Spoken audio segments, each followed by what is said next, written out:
kas yang tersisa 2,6 triliun, pendapatan yang belum masuk 7,5 triliun. Artinya bahwa belanjanya jalan, gitu, belanjanya berjalan, tidak dalam kategori diendapkan. Nah, 20 sampai tanggal 17 Oktober 2025 kasdanya, uang yang tersedia di kasdanya ada 2,4 triliun. 2,4 triliun. Apakah itu termasuk pengendapan? Nah, ya jawabannya begini. APBD Provinsi Jawa Barat itu 31 triliun. Dari APBD 31 triliun itu sampai dengan bulan Oktober itu ada di kas 2,6 triliun. Kalau ditambah pendapatan 7,5 triliun lagi sampai bulan Desember, maka uang yang tersedia di Provinsi Jawa Barat sampai bulan Desember itu jumlahnya ada 10 triliun. Kalau sampai bulan Desember nih, sampai tanggal 31, nanti bayarkan lagi, ada 10 triliun. Maka dari 31 triliun, ada 10 triliun yang nanti ada di kas dan rencana menjadi pendapatan baru, berarti sudah dibelanjakan uang itu sebesar, gitu kan, 21 triliun. Jadi sampai bulan Oktober ini pemerintah Provinsi Jawa Barat itu sudah belanja kurang lebih 21 triliun gitu loh. Kas yang tersisa 2,6 triliun, pendapatan yang belum masuk 7,5 triliun. Artinya bahwa belanjanya jalan. Gitu, belanjanya berjalan, tidak dalam kategori diendapkan. Nah, kenapa tidak dalam kategori diendapkan? Karena uang yang 2,6 triliun ini harus kami bayarkan. Pada siapa? Pada kontraktor-kontraktor yang menjadi mitra pemerintah Provinsi Jawa Barat. Yang bangun sekolah, yang bangun jalan, yang bangun irigasi, yang pasang PJU, yang pasang jaringan listrik. Kan gitu loh. Ini kan terus kemudian harus bayar listrik, harus bayar air, harus bayar upah outsourcing. Kan gitu loh. Nah, kenapa dibayarkannya bertahap? Nah, karena ini ada bagian dari pengendalian keuangan dan pengendalian pekerjaan. Misalnya begini,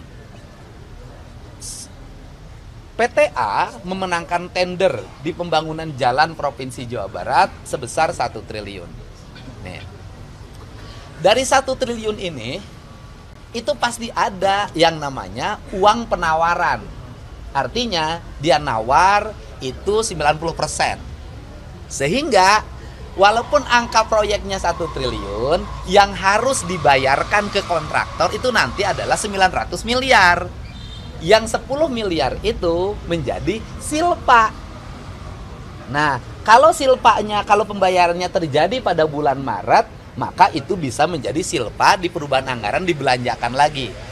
Kalau dibelanjanya terjadi setelah perubahan, maka itu silpa bisa nyebrang.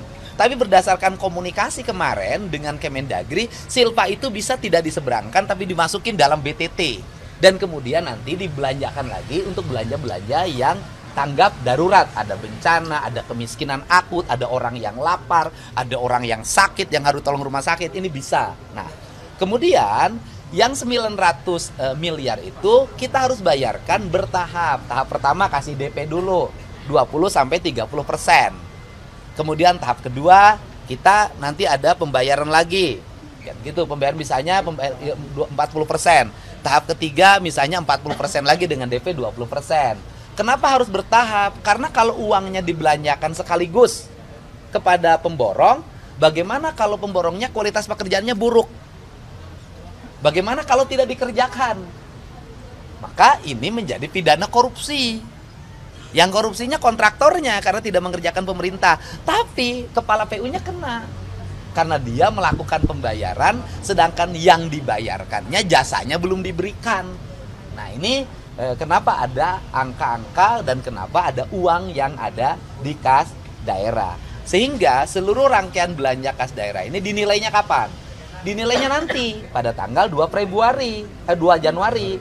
Kalau di 2 Januari nanti ternyata sudah pengeluaran dan pendapatannya seimbang sehingga angkanya 0 atau angkanya 10 atau angka silpanya 20 atau 30, disitulah dilakukan penilaian. Sehingga tidak bisa dilakukan penilaian terhadap perjalanan keuangan hanya hari ini karena masih ada sisa waktu yang harus kita jalani untuk melakukan proses pembangunan dan pembayaran pada fase-fase atau segmen atau termin-termin berikutnya. Jadi kalau diibaratkan termin, di bulan November dan Desember itu nanti biasanya termin yang ketiga gitu loh.